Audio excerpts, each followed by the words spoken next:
We are going to move straight to Katrina Collier. Morning, Katrina. Lovely to have you with us. Hello. Hello. And without further ado, I'm going to ask you to take the stage, as it were, and introduce yourself, and also fantastic. on the robot-proof recruiter. So thank you. I will when I write up my slides showing. Sorry, that's like they're right there. Sorry, I've gone to share my slide. Oh, there they are. I had to make them big. I just say I completely get the coffee. I think it's very important. I am going to, now I missed the very first presentation, but I did just hear the one that Naveen just gave. So hopefully a lot of this will resonate. I'm going to be a little bit more generic because I don't have as much expertise as people that have been on so far in the health sector. However, I'm sure that you will still find plenty to take away from this. You know, what can you do to engage people who have multiple offers, who have multiple opportunities, who don't actually even need to talk to you if they don't want to? So that's what I'm going to talk to you about. And have your phones ready, because I am going to give away a copy of my book as well.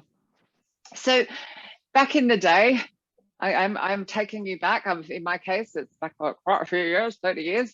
But we used to go to a newspaper, or we would go to a magazine, and we would look for a job. And there would be this very small advertisement, and it would have 20 words on it, and it would entice us to come and join that organization. And we would not know if we were the only applicant, or there were thousands, if it was the only job, or there were hundreds. We didn't know. The world was incredibly different. It was a lot quieter in that respect. People were more hesitant to change jobs without another one. But the thing was, there wasn't any transparency. But, you know, back then as well, a recruiter would actually use a telephone and would call you up and start talking to you about a role. We've got a nurse opportunity at our hospital, come and talk to us. And you would be able to find out so much more just in that initial screen. Whereas, you know, now communicating has become so incredibly difficult, which is kind of weird, really. But you would get my attention, and back then I was living in Sydney, so I'd get my actual paper street directory, and off I would go to purchase that with actual cash and coin. They don't even have this in Australia anymore. If there's any Australians here, you'll know that. I would go off and buy an actual paper train ticket, and off I would go into town to have my interview, or to obviously to the hospital in question to have my actual interview in person. And it would involve all of these things. And if I wanted to take a selfie on the way, I'd have to take a camera, because we didn't have these phones, you know, and now we do, and yet we can't communicate. And so much of that is because along came the internet. Recruitment before the internet was harder for in-house recruiters, because of course they couldn't get the access, that to go via an agency. But in a way it was easier, because it was just easier to reach people. You'd call them. It was, yeah, different world, just different world. Now you've got 4.6 billion people on the internet that produce a lot of data every day. And that's a lot of noise that you're trying to get through. You know, that you think of, you just try and, say you just open LinkedIn to go in and do one thing, suddenly you're reading a post, or you're doing something and you've spent an hour and you're like, whoa, what happened? And the same with Facebook and Instagram and all of the sites. There's so much noise and distraction that you're trying to be heard through. Naveen was talking about the shortage of people out there, and it's so true. There's a shortage of people, and they're kind of going, well, actually, I've got lots of opportunities, so I'm not going to go in there. And we're all trying to vie and get their attention. It's quite tough. And then, of course, these phones that we have within reach at all time. Yeah, well, there's another message there. I just foolishly turned it over. That interrupt us. So, you know, you're trying to do your job, and, you know, so for some of the staff that you're recruiting who aren't necessarily out on the floor, out on the wards, you know, their phones will be interrupting them with all of the different notifications. You know, we were talking about banking, weren't we? It'll say, oh, you've made this payment, you've received this money. You know, it's like another level of notification. And here's you trying to get heard about your specific job. And in this market as well, advertising alone won't work. You need to be finding people and contacting people. You need to be actively sourcing and trying to get their attention through this noise. It's become really difficult. And then if you do actually get their attention, they're like, who are you? Like, huh? Why do I want to talk to you? They don't know who you are. And so, of course, one of the first things they may well do is just Google you. You know, if you have a name like Katrina Collier, well, they're going to find you quite easily. And then they're going to look at you and say, do I want to talk to you? Or don't I want to talk to you? They might just sort of be like, is this spam? I don't know about you, but I'm always looking at people's email signatures. If it's not a proper email signature, I'm like, well, that has to be a fake person messaging me. Like, delete email, delete message. You know, what's going on here? So that you have to have this level of presence that I'll talk to you about in a minute. Actually, I'll talk to you about it now. Forgotten what I put together. So make sure you look approachable. I do talk about it in chapter 2, and I am going to give a copy away in a minute. So be ready for that. Look approachable. So fill out your profiles. Now, you would think LinkedIn would be really obvious, that people, you know, recruiters have been sold that it is the bee's knees for recruiting people. I tend to disagree a little bit, but LinkedIn doesn't like me for that. But fill out your profile, because on a Google search, it will come up really high. And you might want to just link to it in your email signature, for example. But fill it out so people understand what you're about. Are you sharing posts that make you look like you know what you're recruiting and what you're talking about? Does your photo make you look approachable? Can you use the banner rather than I've got my name in the banner? Perhaps you could put a photo of the hospital you're working at, a photo of the team you're recruiting for, whatever it might be. Make it easy for people to see something about you that they go, looks real. Someone I want to talk to knows their stuff. But I also think it's really important to make sure that you also fill out your Instagram and your Facebook. Now, Instagram, if you are using it as a public account, fill it out. I personally think if you have children, you might want to hide that away. Hide your children away, that is, and keep it private. But if you're using it from a recruitment point of view to sort of share insights into the hospital you're working for, or the trust, and, you know, moments of time, make it public. But just fill out your bio. There's 1 billion people using Instagram. It's probably more than that now. Actually, I should check the stat. It's a really great way. You can sort of find things like nurse jobs and nurse horror stories, and there's brilliant hashtags on there as well to go and find something entertaining to share. But also fill out Facebook. Now, I get it. Facebook, it's your personal space. I get it. But people can look at you, and what you share on Facebook is much more interesting than what you're sharing on LinkedIn, for example. So you don't have to add anyone as a friend, but you could at least just make sure that your banner photo, your photo of your face, and your bio is filled out, and then just lock down anything that you don't want to share. So something to think about, so that if anyone looks, you go, okay, I get what she's about or he's about, I want to talk to them. But also consider that employer brand that your company might have. I did see in the comments somebody mentioned EVP a little while ago, so I know this is on your agenda, but how does your company's reputation, what's your trust's reputation? You might sort of think, oh, it's, you know, it is our EVP, it is all the stuff that we're putting out, it is our career site. Or is it what people say about you through the recruitment process? Is it what your employees say about you as well? Like, which is it? So Glassdoor, I'm sure you've heard of Glassdoor. Huge marketing department, definitely have probably the best known, but they're not the only one. There are many, many other platforms. You are going to get a copy of these slides. I don't think I've sent it over yet, but you are going to get a copy. It's been a busy week, so that you don't worry about writing it all down. But, you know, there is Glassdoor, but there's Comparably, Indeed, and Kununu are very big here in Europe. What are people saying about you? What are they saying on the interview reviews? What are people saying about, is it a great place to work? Isn't it? Go and check what people are saying and make sure that that employer brand, you know, looks good and people are saying positive things about you. I'm going to go into that a bit more in a minute as well. But, you know, who is responsible for how your people feel as well? You know, is it us on the front line, recruiters who are trying to bring the people in, or is it HR? Let's call in HR. HR are responsible for everything, aren't they? Or of course, is it your leaders? Is it your hiring managers? Which is it? Good question. I personally think it's a combination of 3. So very briefly about me, I am Katrina Collier. I am also a Brief Recruiter. I've shown that a couple of times. I am also a facilitator or a workshopper, and I am on a mission to end the collaboration. Everyone is responsible, Claire, exactly. I am on a mission to end the collaboration chaos between hiring managers, HR, and talent acquisition or recruiters. Personally, I don't care if it's in-house or agency. Those 3 parties don't talk enough. and it's causing huge obstacles. It's causing those long-winded processes I saw before. I'm on a mission to clear them through the workshops I run. But I also do it through the Robot Proof Recruiter, which is my book, and I plug it so much because I donated my royalties to Hope for Justice charity, which aims to end modern day slavery. So if you see me bigging it up all the time, that's why. It also has 74 other recruiters help me write it. So I'm like really proud. It's very collaborative. I've had the incredible honor to speak all around the world. All around the world, I hear the same stories all the time. Between HR, hiring managers and TA, there is an issue and there's a shortage of people. We can't get them in, processes are skewed, etc., etc. But it does help me to bring this into presentations for you and share that knowledge. And I also have a podcast called The Hiring Partner Perspective, where I actually interview hiring managers, which is fun. Now, I did say you would have an opportunity to win the Robot Proof Recruiter. So if you want to grab out your phone, if you scan the QR code, hopefully this works, let me know if it doesn't. If you pop your details in, you'll go in a drawer and I'll draw it tomorrow and let you know. Do check your junk email though. If you think you should have seen an email from me tomorrow and you don't get one, but you're welcome to get a copy.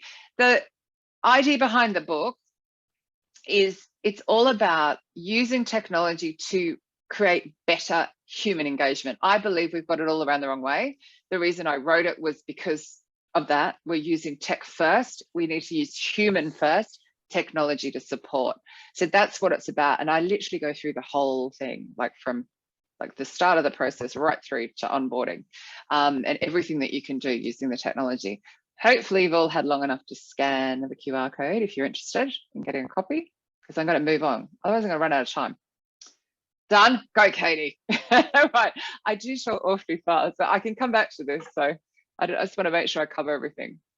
So connecting with people, that's what I'm going to call it. You can call it outreach, you can call it getting their attention, whatever you like. But connecting with people who have choice requires good thinking. Right now, literally across the industry, it's bizarre that it's just a shortage of people, and you've had it so hard in the health sector. It's just like, oh, it's been for so long and people are so stressed and burning out and under pressure. It's just making it worse. But there are things that you can do to make it easier for yourself. So for a start, this is going to sound really random, but you're not an order taker. If you're in that hot seat, in that recruitment hot seat, you are not an order taker. If you want to take orders, go to Pizza Hut and take pizza orders. You play with people's lives and you heavily influence the trust's future or your hospital's future by the people that you bring into that organization. What we do is so incredibly critical. And I really wish that the people on high really understood how important we are at doing that. We're the people that bring in the people. So remember that. Always sit up and remember that you're not an order taker. But what do I mean by that? Order takers are people pleasers. They just say yes. They just go, oh yeah, sure, I'll find you one of those. There's 3 on the planet, but yes, I'll go and find them. Because, you know, your hiring manager's being unrealistic. You'll work from old job descriptions, you know, the one that they pulled out from the bottom of the drawer and handed you that's like really out of date, doesn't really tell you anything out of the job about the actual role. It just says you must find all these skills. You'll accept excessive must-haves, which is the same thing, isn't it? Lots and lots and lots and lots of, yes, you must have this and you must have that, instead of pushing back. You'll just hope that you get job applications, and then if you do, they're obviously unsuitable and you waste a lot of time just going through them. And you don't get given, like as a function, the recruiters in the team don't get time to research or learn anything new or try new methods or try something else, you know, instead of relying on just one source of hire. And you feel unsupported. You don't have that psychological safety that you think if you can push back, that, you know, you'll get somewhere. And so you're absolutely right. You are the custodians of people's careers. It impacts their life choices. Yeah. And it isn't always recognized. That's so true. And I just think it's a real, if you remember that every day, you have to stick a Post-it note on your computer. You know, it's just remember that. Find that person. Mine is Martin. Actually, there's 2, Martin Medforth and Niall McDonough will tell you I changed their lives. And it's like, I think of them and I immediately sit up really proud. And they will tell you to this day, it's like 17 years later, and they'll tell you, you changed my life. Yeah, it's an honor to do this job. Just sometimes we feel a bit battered because we sit there in the middle getting slapped down. but become one of these, become a recruitment partner. Set boundaries and SLAs. No is a complete sentence. So if your hiring manager will not give you a proper intake strategy session and won't give you the time, then you go, look, come back to me when you will. Because if you won't give me the hour now, I can't save you hours and hours and hours and hours and hours down the line. You always make it about them. Someone else mentioned what's in it for them earlier. So it's that set boundaries. This is how we're going to work together. I'm going to do this, you're going to do this, and together we're going to fill this role. That starts with cutting down some of that, the time that was mentioned there before. Oh, thank you, Alice. My impression for the two jobs I have worked for is that the recruitment team is still viewed as just an admin team. Oh my God, Richard, that's so right? So, and Claire's just gone in there. The mastermind program I run is a lot about that, setting up the becoming a partner, demanding a partnership. It's these boundaries, it's this SLAs, it's this audacity that you have to know that you can do that, to say, look, this recruitment market is one of the most difficult, well, I've never seen in 18 years. We're going to work together to fill this role. You might be the hiring manager, but you're not managing the recruitment process. I'm the recruiting expert. Together, we're going to fill the role. And it's like a difference in body language and attitude. I'm going to help you fill this role, but we're going to do it together. You're going to do this, I'm going to do this. So important. I can see there's tons of comments. I might have to come back to them. Work from a proper intake strategy session. If you don't win the book, please grab a copy, royalties to charity. Chapter 5 goes into this in great detail. You've got to find out what's so different about your hospital, the department, the role, the team, what's really different, because you want to stand out from all of that noise. And that information is absolutely critical. And also, again, setting those boundaries. Get rid of the must-haves. You know, it's Naveen mentioned it as well. Get rid of this broad, this must have all of these, and make it a bit broader, make the net a bit wider, because so much can be taught. You know, so many of the must-haves aren't real must-haves. I appreciate in certain roles, of course, it's quite critical. Source suitable and diverse applicants. Go and find them where they are.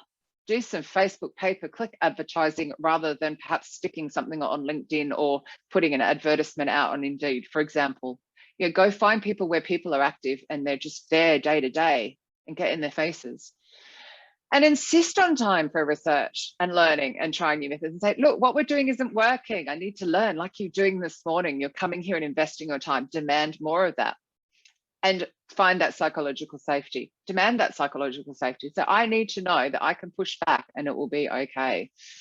I hope that helps for those that are feeling a bit like that, because if you are feeling like your admin function, the problem is that robots could take your job away. And that's what's really, really, really scary. We don't want your job to be taken away. We want you to be able to say, no, what I do is really valuable. It's really critical to what we do. So hopefully that helps. And then the other part, of course, is you've got to convert your hiring managers into hiring partners. Now, it's really interesting. If you just change your thinking around them to they're a hiring partner, you will also start shifting in your attitude.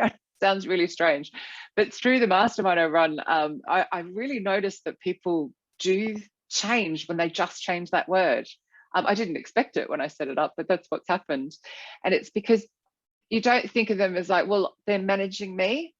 You think, no, they're partnering me. We're together, we're equal, we're going to fill this role.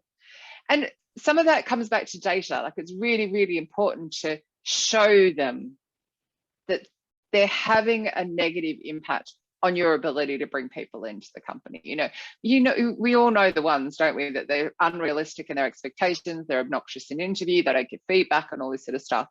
Show them. Tell them what people say. Ask the people that don't get an offer, ask them, how was the process? What would you change? What was the interview like? Gather data, feed it back. This is one of Glassdoor interview reviews. I applied online. The process took 3 weeks. I interviewed at, I thought I'd be nice and not say where. Initial phone screen followed by submitting a video response to clinical questions. So yeah, that takes a lot of people, a lot of guts. I'm used to sitting here talking to a video. Most people don't like it, but I never heard back despite a follow-up email. This is unprofessional and likely representative of the general discord within the company. See other reviews. So this person is not only putting a negative review, they're encouraging others to go read the other reviews. And people do read these reviews. So, and it's not for us to say they don't. So we might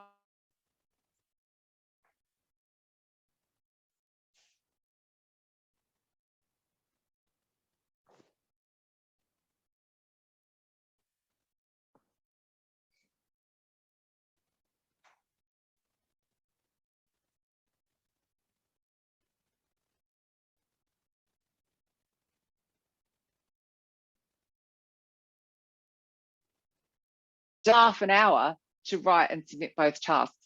So the hiring process was, oh, my internet's, oh no. We lost you. Am I back? Oh, where did you lose me on my ranting about this communications role? You just started that little rant where we missed you. Okay. I do like a rant. So this is about like pushing back on hiring managers about how they're going to interview. And I know someone was talking about, you know, you've still got loads and loads of obstacles to just applying. This is a similar thing, you know, have you got too many interviews? So this particular one, I mean, I'm pointing out that this is a communications role. So, you know, I get it's a little different. But she was given like half an hour to write and submit both tasks, which is just not long enough. You know, the interview itself was very structured and it was with a panel.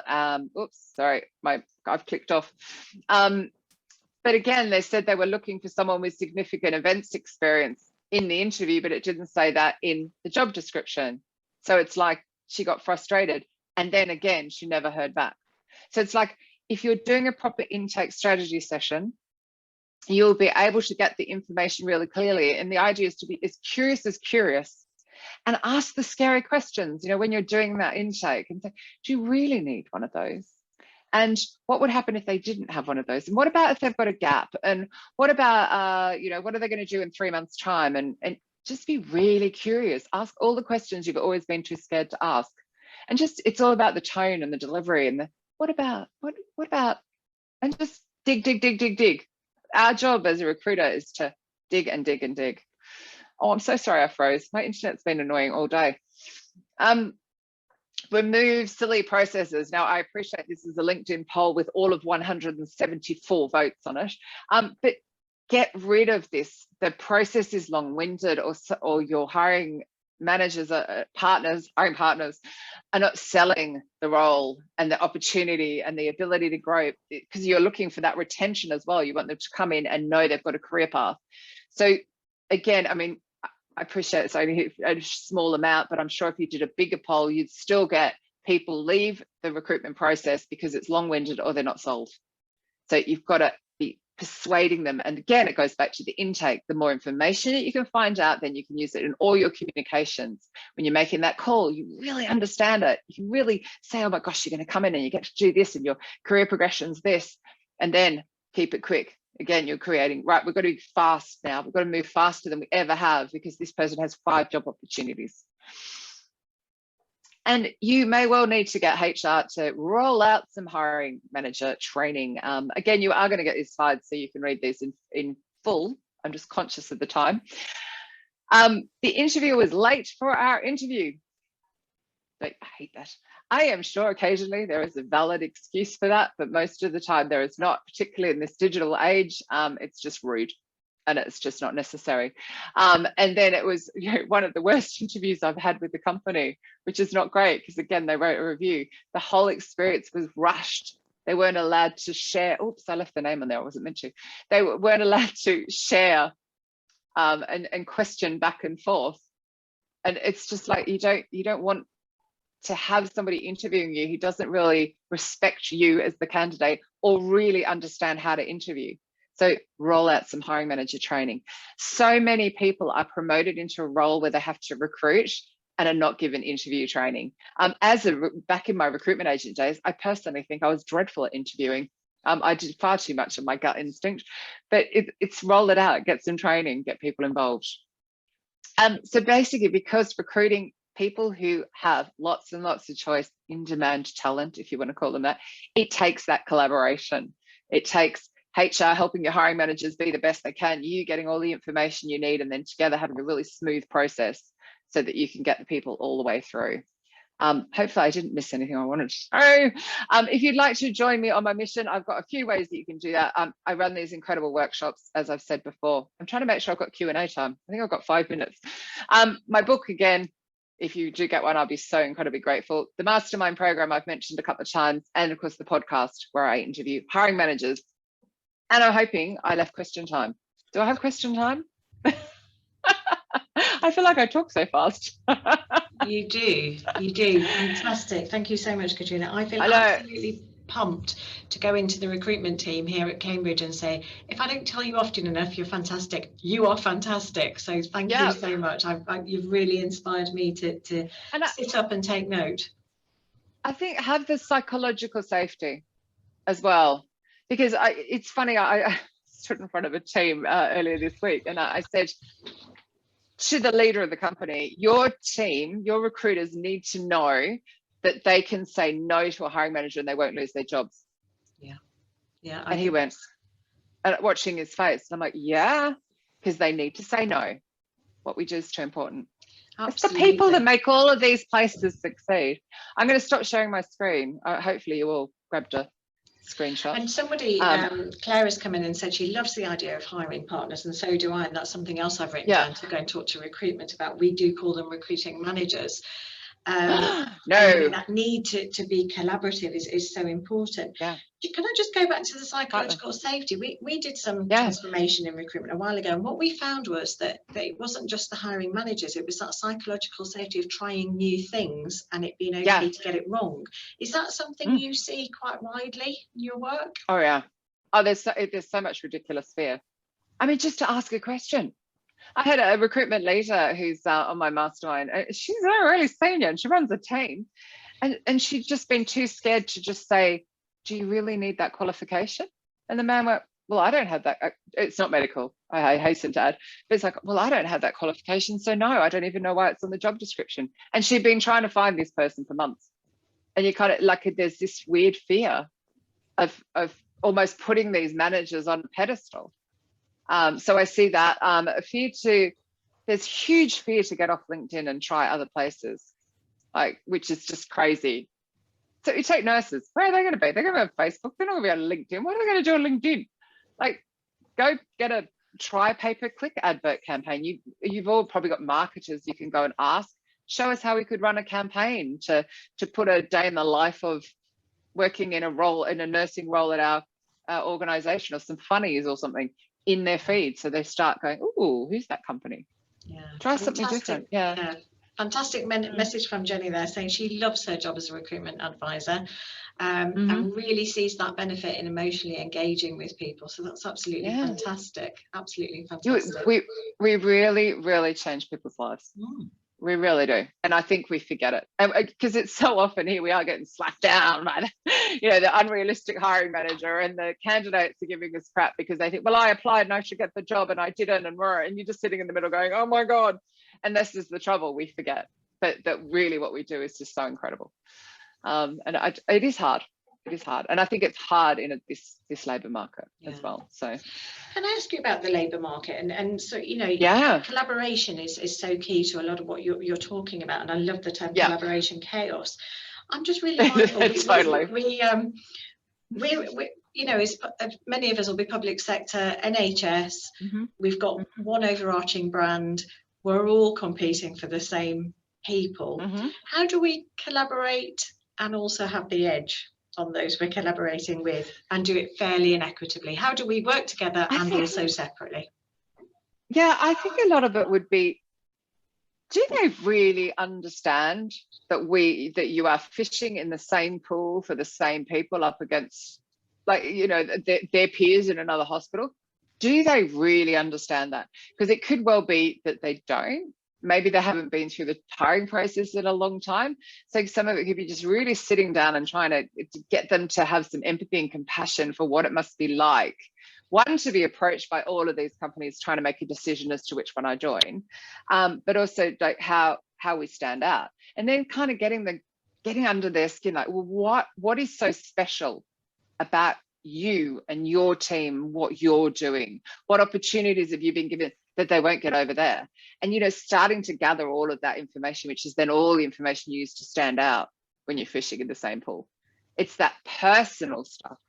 Yeah. You know, you're going to come in and work with Ainsley, and Ainsley leads like this, and her team say this about her.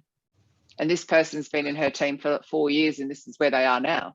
Do you know what I mean? It's like a really different conversation to just, well, you've got to have this qualification and you're going to start on Monday. And it's a different, it's tell the stories, get the stories out of what really, really sets you apart.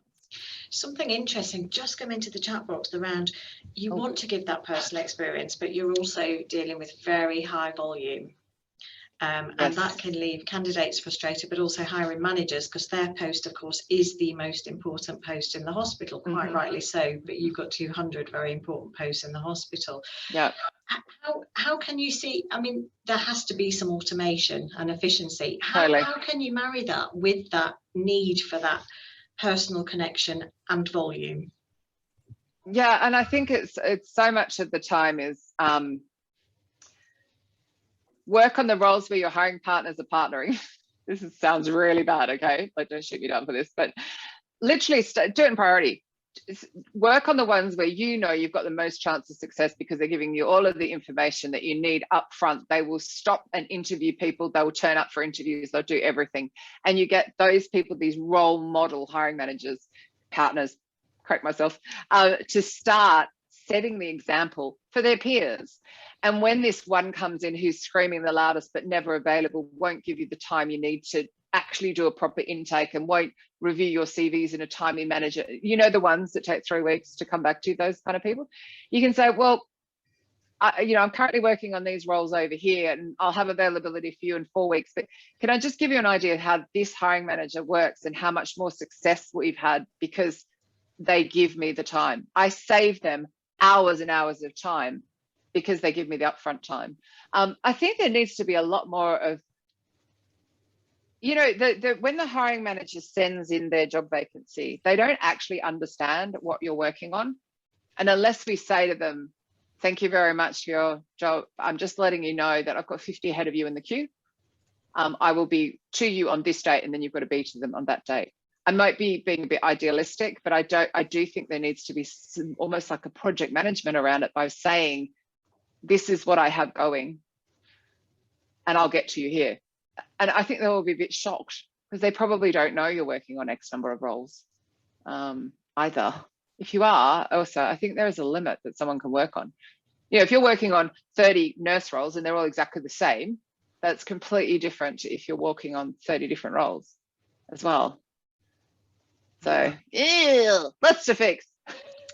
Brilliant. We are going to have to close it there. There's still some great stuff coming into the chat box, and I know you want to have a quick look at that. Do you want to just hold your book enough one more time so we can see that? Yes.